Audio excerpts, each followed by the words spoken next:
السلام عليكم. السلام عليكم ورحمة الله وبركاته. فيديو جديد بعد رحلة، بعد غياب طويل. آه وقفنا كتير. شفنا الزمالك بيجيب صفقات كتير، الاهلي بيجيب صفقات كتير، الأهلي صفقات. حمدي فتحي راح بيراميدز. ليلة كبيرة جدا جدا جدا. الزمالك جاب مين؟ جاب مهدي سليمان صاحب 38 عام. مهدي سليمان أرقامه زفت الحقيقة، ودي صفقة مش مبشرة تماما، لكن هنقول عمل الخبرة ممكن يفرق بعد كده. لكن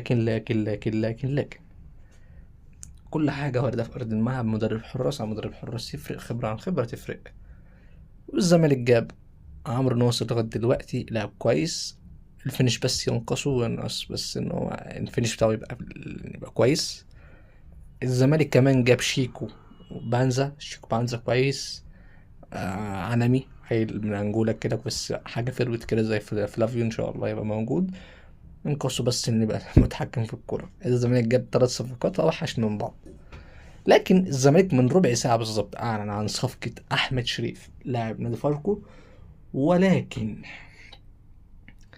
لو تاخد بالك، هو في إسقاط كبير من سوشيال ميديا الزمالك على النادي الأهلي. تفتكر زي ما أنا شايف، وأوريك الفيديو دلوقتي كده وقول لي إذا كان هو صح ولا أنا غلطان.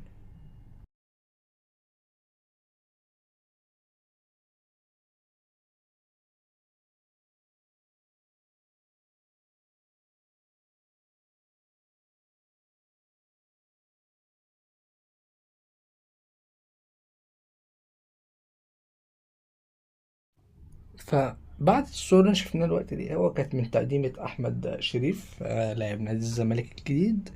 تقدمته ان هو ماسك بالونة، كان راح على سل الكور دي بيدور كده، لونها ازرق واخضر واحمر. لا، بالونة في النص لونها احمر. يعني خلينا متفقين ان النادي الاهلي بيرمز الشعار بتاعه للون الاحمر.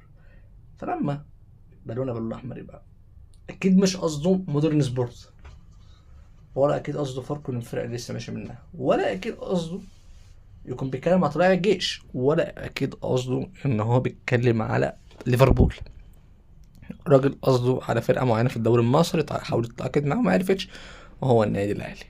طيب خلينا متفقين ونقول النادي الاهلي لو اي حد جاله هيروح له على طول. ليه؟ النادي الاهلي فرقه محترمه كبيره، كاس عالم، بطولة افريقيا. ليه لا ليه لا ليه لا ليه لا. تمام. تفتكر لو احمد شريف مشي من نادي الزمالك بعد فتره، تفتكر النادي الاهلي هيحاول يتعاقد معاه، ولا هنقول زي مصطفى يونس ما قال مفيش حد هيبقى كويس هيروح النادي الاهلي، هيروح اي نادي غير النادي الاهلي؟ طيب، نفتح بقى النار على حاجه حامد حمدان واللعيبه وفي الكلام ده. طب حامد حمدان لغايه دلوقتي لسه ما راحش نادي الزمالك ليه؟ لان فرقته متمسكه بيه. طب انت فين احمد رضا؟ احمد رضا اللي كان ماسك نص الملعب بتاعك هو توفيق محمد. لكن حضرتك قلت لي انا مش هودي حد في اي حته غير النادي الاهلي. طب ليه؟ ولا انت تلعبوها بحته اصل رئيس انبي اخو رئيس نادي بتروجيت؟ على فكره الحكايات بقت واضحه، واداره الاهلي لازم يعني الفكره دي. وعمرو بركات على فكره لاعب النادي الاهلي السابق اللي كان بيلعب 2017 و2019 مشي من النادي الاهلي، وقال الفكره دي. قال لك اي حد اتقال لهم جوه النادي، اي حد حلو مش هيطلع بره النادي الاهلي، مش هيروح حته بره النادي الاهلي، انتوا في الجراج النادي الاهلي. طيب، هل انت متفق مع فكره ان الحلو في النادي الاهلي بس، في جراج النادي الاهلي بس، ولا لا؟ تفتكر وسام هيكمل في النادي الاهلي ولا هيمشي من النادي الاهلي؟ اشوفكم في فيديو جديد ان شاء الله على خير. سلام عليكم.